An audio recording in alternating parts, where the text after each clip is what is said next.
Who would have thought 2 years ago that we would witness Europe versus Europe on such a large scale?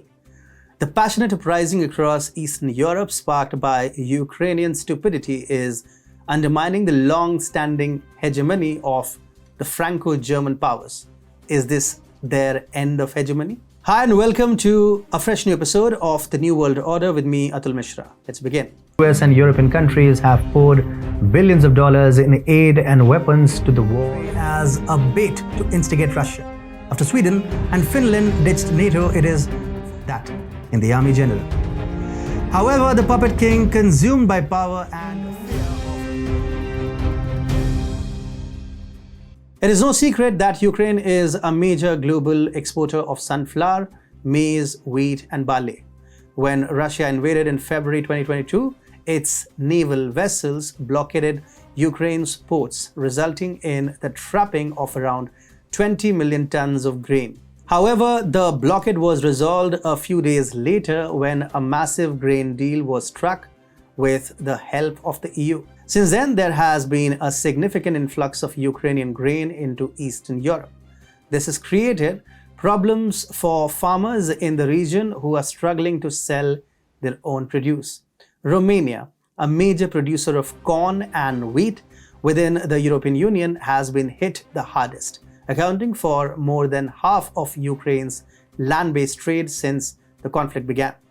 Eastern European nations heavily rely on agriculture to support their economies, and the situation is becoming increasingly dire. Despite this, the EU seems to be turning a blind eye to the problem, as Ukraine has been given assurances that grain imports will continue at all costs. As a result, Eastern European nations are now protesting against the unfair trade practices. Several prominent players in Eastern Europe, including Romania, Poland, Slovakia, and Hungary, have decided to entirely block Ukrainian grain imports.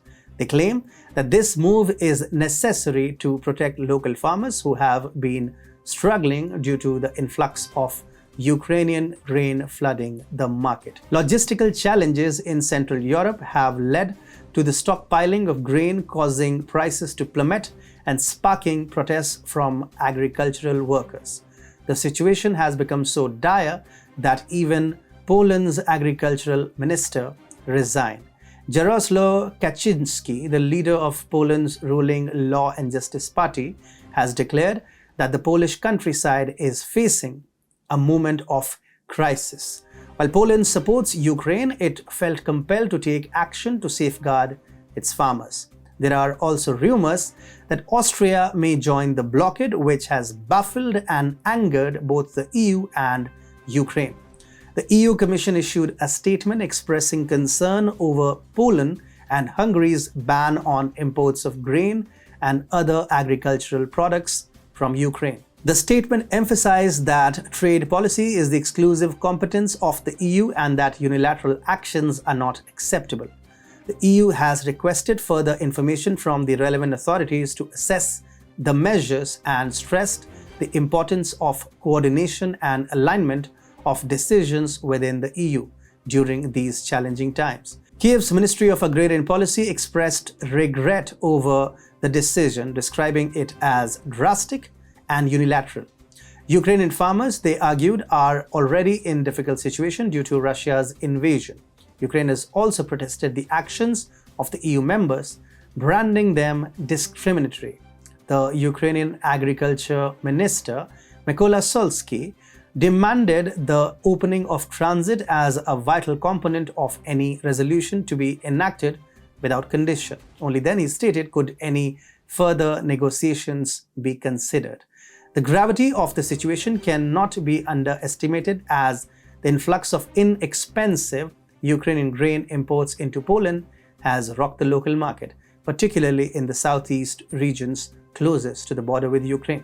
The Polish government and the European Union remain oblivious to the dire situation, declared Michael Kordicic, a farmer and leader of the agricultural movement Agronia. He insists that the authorities should only allow Ukrainian grain that is in transit to a final destination outside of Poland. Similar circumstances can be observed in neighboring countries such as Romania and Hungary. The recent actions of farmers in Central and Eastern Europe are a clear indication of their rage and frustration.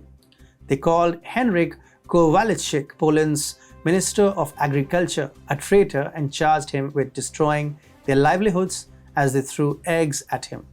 Thousands of farmers protested throughout Romania at the same time, using their tractors and trucks to obstruct traffic and border checkpoints. They pleaded with the European Commission to step in and stop the influx of cheap grain imports from Ukraine, which are exempt from custom duties until June 2024. These imports have wreaked havoc on the prices and sales of local producers, and the situation continues to worsen. The Eastern European nations have resolved to tackle the issue at hand, bringing an end to a prolonged problem. It is an intriguing time we live in, as the balance of power has shifted remarkably. Prior to the Ukraine conflict, the Western powers held the upper hand, with countries such as France, Germany, and sometimes Italy taking crucial decisions for the future of the European Union. Meanwhile, the Eastern nations, including Poland and Romania, followed in their footsteps without so much as questioning. However, a new uprising has emerged, disrupting the established power dynamics within the EU. The Central and Eastern European countries are no longer content to sit in the shadows. They are increasingly vocal about their roles and future aspirations. Therefore, the grains dispute is just the tip of the iceberg. The real tussle is for the dominance that Eastern Europe is currently winning.